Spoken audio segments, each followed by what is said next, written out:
को ये हल संधि भी कहते हैं। व्यंजन संधि की परिभाषा होती है कि व्यंजन वर्ण या हल प्रत्याहार के बाद जब किसी व्यंजन या स्वर वर्ण के आ जाने पर जो विकार होता है उसे व्यंजन संधि कहते हैं। आप लोग ये लिखेंगे कि अभी तक हम स्वर संधि पढ़ रहे थे, स्वरों में ही जो संधि होती है वो स्वर संधि। अब व्यंजन संधि पढ़ रहे हैं कि व्यंजन के बाद व्यंजन के आने पर या व्यंजन के बाद स्वर वर्ण आने पर जो विकार माने जो परिवर्तन होता है उसे व्यंजन संधि कहते हैं। व्यंजन संधि के प्रमुख भेद आपके स्क्रीन पर ये हैं, 11 भेद हैं। इनमें से पहला भेद है श्चुत्व संधि का। तो श्चुत्व संधि की जो है सूत्र होता है स्तोहो शुनास चुहु, स्तोहो शुनास चुहु। तो इस सूत्र से आपकी इसकी परिभाषा है कि जब क्या है जब तवर्ग में कौन कौन से वर्ण आते हैं, त थ द ध न के बाद क्या हो, सकार। ठीक है, तवर्ग के बाद त थ द ध न, और यहाँ देखिए इसको देखिए आप, त थ द ध न, और ये दंती सा के बाद कभी भी च छ ज झ य ये तालव्य सकार आती है तो हमेशा याद रखना, ता को चा, था को छ, दा को जा, धा को झा, ना को या, और इस वाली सा को ये वाली सा हो जाती है, दंती सा को तालव्य सा हो जाता है। कैसे, आप इस उदाहरण से स्पष्ट समझ पाएंगे। जैसे बालकः सेते, यहाँ पर हमारे पास क्या उदाहरण था, बालकस सेते। तो बालकस में अंत में क्या है, बालकस के अंत में है ये दंती सा, और दंती सा के बाद कौन सी सा आ गई, तालव्य सा। तो नियम क्या कहते हैं कि अगर दंती सा के बाद तालव्य सा आती है तो इस दंती सा को भी यही तालव्य सा हो जाती है। तो इसलिए यहाँ पर क्या हुआ, यहाँ पर आप देखो बालकस सेते में इस दंती सा को इस वाली सा को यही वाली सा हो गया, इसलिए यहाँ पर बालकस सेते बन गया। ठीक है, उसी प्रकार दूसरा उदाहरण कश्चित। तो कश्चित, कश्चित में क्या होगा, यहाँ पे भी देखो का के अंत में क्या है, दंती सा है, ये वाली सा है, और इसके बाद चित, चित का क्या है, चा है। तो आ गया ना, सा के बाद इन निम्न नीचे लिखे वर्णों के बाद अगर ऊपर लिखे वर्ण आते हैं, तवर्ग और सा के दंती सा के बाद चवर्ग या तालव्य सा आते तो तवर्ग को चवर्ग हो जाता है। तो कहने का मतलब कश्चित में इस वाली सा को, कौन सी सा, इस सा को हमेशा याद रखना, दंती सा को हमेशा तालव्य सा हो जाते हैं। कब, अगर दंती सा के बाद च छ ज झ या में से या इस सा में से कोई भी वर्ण आए तो इस दंती सा को तालव्य सा हो जाता। तो यहाँ पर भी देखो ऐसी हुआ है, कस धनचित था हमारे पास, कस धनचित। तो कस धनचित में हमने क्या देखा कि कस के अंत में दंती सा है और आगे जो है चित का चा है, तो दंती सा के बाद चवर्ग का चा आ गया, इसलिए दंती सा को भी तालव्य सा बन गया, इसलिए यहाँ पर बन गया कश्चित। ठीक है, उसी प्रकार आगे देखो सत धन जन। तो सत धन जन, सत त आ गया अंत में, और त वर्ग के बाद च वर्ग का अक्षर आ रहा है, च छ ज जा आ रहा है, तो इस त वर्ग के अक्षर को भी च वर्ग का अक्षर बन जाएगा, तो सत को त को ज सज्जन बन जाएगा। ठीक है, वैसे चा होना था, फिर जस्व संधि होती तो अब सज्जन हो जाता है।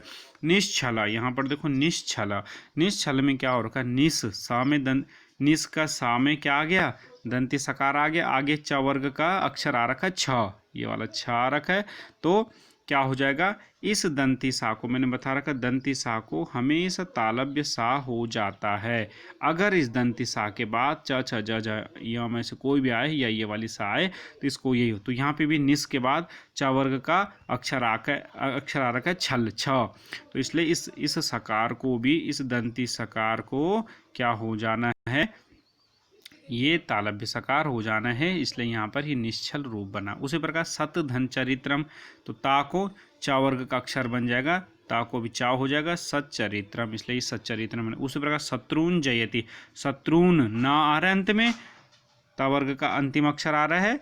ठीक है, तो ना आ रहा है जब अंत में, तो हमने इस ना को क्या बन जाना है, क्योंकि ना के आगे च वर्ग का जा है, च वर्ग का कौन सा अक्षर है, ज है, तो इसके कारण क्या हो जाएगा, इस ना को इसी के सामने वाला या हो जाएगा। ठीक है, तो ना को या हो जाएगा, तो शत्रुन जयति ऐसा रूप बनेगा। अगला देखो तत् छवि, तत् छवि को आप देखो, अगला जो हमारे पास उदाहरण है, तत् छवि। तो तत् छवि में क्या हो जाएगा, तत् त अंत में त है, त वर्ग है, और उसके आगे कौन सा च वर्ग का अक्षर आ रखा है, छ। ठीक है, मतलब ता के बाद कौन सा अक्षर आ रखा है, छ आ रखा है। इस ता के बाद छ आ गया, आगे छ आ गया, तो इस ता को क्या हो जाएगा, च हो जाएगा। इसी के सामने, ता के सामने वाला अक्षर हो जाएगा, ता को चा हो जाता है।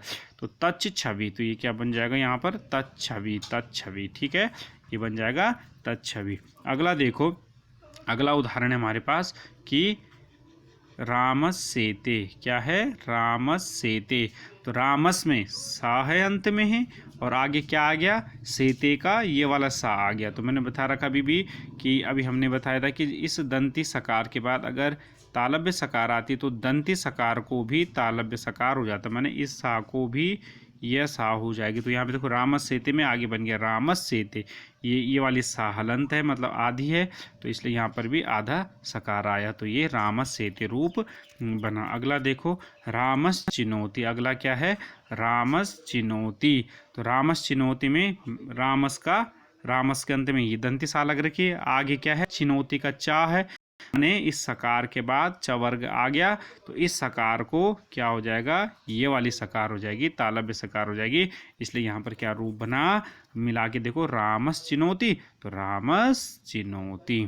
तो इस प्रकार से आप सरल भाषा में समझें, ये संधि का मतलब ये होता है कि अगर त वर्ग के बाद, त वर्ग में कौन कौन से अक्षर आते, त थ द ध न, इनके बाद कभी भी अगर च छ ज ज य में से कोई भी अक्षर